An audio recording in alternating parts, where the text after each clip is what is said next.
వివాహితుల పునర్వివాహాలు నివసించేటువంటి నగరం ఈ అమరావతి. అంటే ఈ పేరే ఒక అమరత్వాన్ని చెప్తా ఉంది ఈ రోజున. అంటే శ్రీరాములుని అమరజీవి అని పిలవటంలో ఉన్న అమరత్వమే యాదృచ్ఛికం కాదు. ఈ రోజున ఈ అమరావతి ఈ రూపంలో వచ్చింది అంటే ఇది పురాణాలలో వస్తున్నటువంటి ఒక శక్తి అని కూడా నేను మీ అందరికీ తెలియజేస్తా ఉన్నా. ఆ రోజు శ్రీరాములు గారు ఏ విధంగా అయితే నిరాదరణకు గురి అయ్యారో, అణచబడ్డారో, ఆపబడ్డారో, అదేవిధంగా 2019-24 మధ్య 1631 రోజులు తమ భూమి ఇచ్చిన రైతులను ఆందోళన చేశారు. ఎండలో వానలో రైతులు పగలు ఇబ్బంది పడ్డారు. వారిని చూసి నవ్వారు, వారి మాట వినలేదు, మర్చిపోమన్నారు. అయినా వారు కూడా వెనగడుగు వెయ్యలేదు అని సభాముఖంగా తెలియజేస్తా ఉన్నా. అంటే అన్యాయానికి తలవంచడం అంటే అన్యాయాన్ని ఒప్పుకోవటమే అని భావించారు అమరావతి ప్రాంత రైతులు. ఇది పొట్టి శ్రీరాములు గారు వంటి ఇచ్చినటువంటి ఒక స్ఫూర్తి అని నేను ఈ విధంగా మీ అందరికీ తెలియజేస్తా ఉన్నాను. శ్రీరాములు గారు ఆ రోజు రాష్ట్రం కోసం ఏ విధంగా అయితే పోరాటం చేశారో, ఈ రోజు ఈ ప్రాంత రైతులు ఒక రాజధాని నిర్మించడానికి కూడా అదే విధమైనటువంటి పోరాటం చేశారు. అంటే ఒక త్యాగం మీద మరొక త్యాగం నిలబడింది. ఇలాంటి త్యాగాలే జీవన నాగరికతలను నిర్మించబడతాయని సభాముఖంగా మీ అందరికీ నేను తెలియజేస్తా ఉన్నాను. అదేవిధంగా శ్రీరాములు గారు ఇచ్చినటువంటి త్యాగానికి అన్న నందమూరి తారక రామారావు గారు సాంస్కృతిక రాజకీయ స్వరాన్ని అందించారు. అదేవిధంగా ఆ తర్వాత అదే విధమైనటువంటి సంకల్పం ఈరోజు గౌరవ ముఖ్యమంత్రి నారా చంద్రబాబు నాయుడు గారు చూస్తూ ఉన్నారు.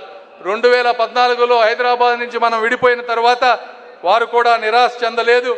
గత 5 సంవత్సరాలు ఎన్ని ఇబ్బందులు పెట్టినా, ప్రాజెక్టులు ఆగిపోయినా, పెట్టుబడిదారులు వెళ్ళిపోయినా, ఈ అమరావతి నగరాన్ని అనేకమైనటువంటి పదాలతో భంగపరిచినా కూడా నిరాశ చెందకుండా, నాయకుడు అంటే గెలిచినప్పుడు ముందుండేవాడు కాదు, ఓడినప్పుడు కూడా వెనక్కి తగ్గని వాడు నాయకుడు అని నిరూపించినటువంటి వ్యక్తి శ్రీ నారా చంద్రబాబు నాయుడు గారు.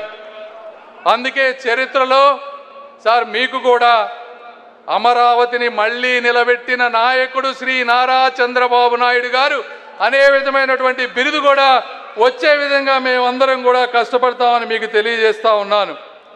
అదేవిధంగా శ్రీరాములు గారి లక్షణాలు ఎన్నో యువత నేర్చుకోవాల్సిన విషయాలు కూడా ఉన్నాయి. నా మటుకు నేను కొన్ని నేర్చుకున్నాను. అంటే యువత ఏదో ఒక సోషల్ మీడియాలో ఒక వైరల్ క్షణం కాదు, ఒక నిజమైన కారణం, అంటే మనల్ని మించిన కారణాన్ని వెతుక్కొని సమాజానికి, మన రాష్ట్రానికి, మన దేశానికి ఏమి చేయాలో ఆలోచించాలి. అదేవిధంగా నిశ్శబ్దంతో నిరుత్సాహపడకూడదు. శ్రీరాములు గారు 6 వారాలు నిరాహార దీక్ష చేసినా కూడా ఎవరు మాట వినలేదు. నెహ్రూ గారు పట్టించుకోలేదు, మీడియా పట్టించుకోలేదు. అంటే ప్రపంచం మీ మాట వినకపోయినా, మీ కృషి కనపడకపోయినా ఆగకండి, ఇది ఆపమని సంకేతం కాదు అనేది రెండోది. మూడోది కులం, మతం, ప్రాంతం మర్చిపోండి. శ్రీరాములు అన్ని కులాల ఇళ్లలో ఆ రోజుల్లో భోజనం చేశారు, అన్ని వర్గాల ప్రజల కోసం పోరాడారు. తెలుగు తల్లి బిడ్డలందరూ ఒక్కరు అనే విధంగా ఆ రోజు ప్రవర్తించారు. ఈరోజు కూడా అందరూ ఎవరికి నచ్చిన వాళ్ళు మంచి రాజకీయాన్ని ముందుకు ప్రోత్సాహపరచాలని మనస్ఫూర్తిగా కోరుకుంటా ఉన్నాను.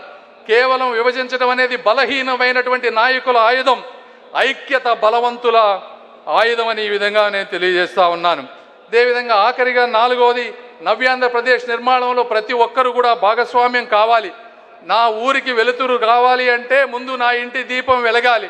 ఆ విధంగా మీరందరూ కూడా అందులో భాగస్వామ్యం కావాలని, నాయకత్వం అంటే కేవలం వేదికల మీద నుంచే కాదు, నిరాహార దీక్షలో ఒక నేలపై నుంచి కూడా నాయకత్వం చేయవచ్చు అని చూపించినటువంటి పొట్టి శ్రీరాములు గారిని ఆదర్శంగా తీసుకొని, అదేవిధంగా ఈరోజు ఇంత అద్భుతమైనటువంటి కార్యక్రమం ముఖ్యంగా డుండి రాకేష్ గారికి, వారికి ట్రస్ట్ సభ్యులందరికీ నేను మనస్ఫూర్తిగా ధన్యవాదాలు తెలుపుతా ఉన్నాను.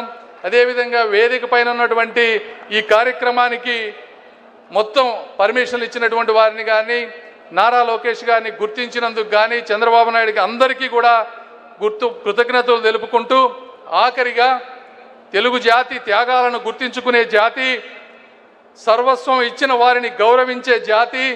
ఆ రోజు 58 రోజులైనా, ఈరోజు 1631 రోజులైనా సరే ఆపిన, అడ్డంకులు సృష్టించిన తిరిగి లేచి నిర్మించే జాతి ఈ తెలుగు జాతి అని తెలియజేసుకుంటూ, అమరావతి అంటే కేవలం రాజధాని నగరం కాదు, అమరావతి అంటే పొట్టి శ్రీరాములు గారి త్యాగానికి సమాధానం అని తెలియజేసుకుంటూ, నా అవకాశం ఇచ్చిన మీ అందరికీ కూడా మనస్ఫూర్తిగా ధన్యవాదాలు తెలుపుకుంటూ సెలవు తీసుకుంటున్నాను. Thank you.